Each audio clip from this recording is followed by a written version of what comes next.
नहीं कहा कि वसुधा का साथ देने पर चंद्रिका का गुस्सा फूटा दिव्या पर। चंद्रिका अब वसुधा और देव को अलग करने की नई साजिश करेगी।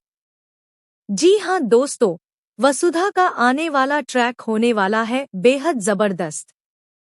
कहानी में आप देख रहे हैं कि अब वसुधा देव के प्रपोजल को स्वीकार करने से मना कर देगी।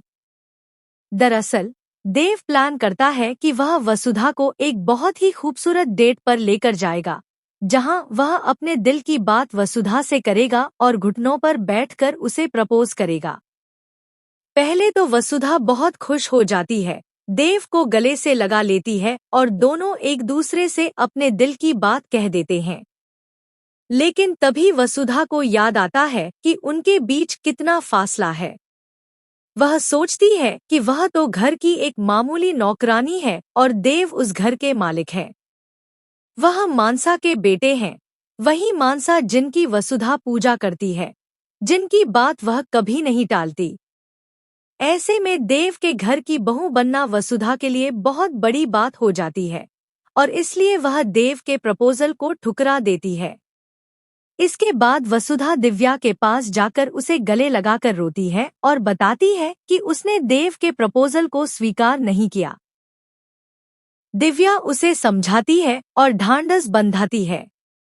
इसी दौरान चंद्रिका को इस रिश्ते के बारे में पता चल जाता है कि देव और वसुधा एक दूसरे से प्यार करते हैं। जब दिव्या वसुधा के पक्ष में बोलती है और कहती है कि इस रिश्ते को एक मौका मिलना चाहिए, तो वह यह भी बताती है कि वसुधा ने हमेशा घर की सेवा की है और देव की जिंदगी आज जैसी है उसमें वसुधा का बहुत बड़ा योगदान है।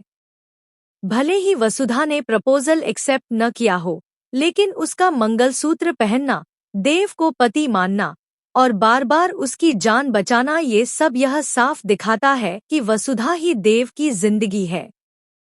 पंडित जी भी कह चुके हैं कि जब जब देव की जिंदगी में खतरा आता है, कोई न कोई उसे बचा लेता है और वह कोई और नहीं, वसुधा ही है। लेकिन चंद्रिका यह सब बर्दाश्त नहीं कर पाती। जब अविनाश, दिव्या और बाकी सब इस रिश्ते को बचाने की कोशिश करते हैं, तो चंद्रिका और भी नाराज हो जाती है। अब इस रिश्ते को मंजूरी तभी मिलेगी जब चंद्रिका वसुधा को बहू के रूप में स्वीकार करेगी। जब बहस और ड्रामा अपने चरम पर होगा, तब दिव्या चंद्रिका के सामने बहुत बड़ा हंगामा कर देती है और बदले में चांटा खा जाती है चंद्रिका से। यह देखकर अविनाश के भी होश उड़ जाते हैं। अब देखना दिलचस्प होगा कि क्या दिव्या, अविनाश और वसुधा की कोशिशों से चंद्रिका का दिल पिघलेगा या वह सबकी क्लास लगा देगी। दोस्तों, इस धमाकेदार ट्रैक को देखने के लिए आप कितने एक्साइटेड हैं? हमें कमेंट करके बताएं और शेयर करें। क्या आप चाहते हैं कि वसुधा और देव एक हो जाएं और दिव्या विनाश मिलकर इनकी शादी करवाएं? ऐसे ही टीवी के लेटेस्ट अपडेट्स के लिए चैनल को सब्सक्राइब करना न भूलें।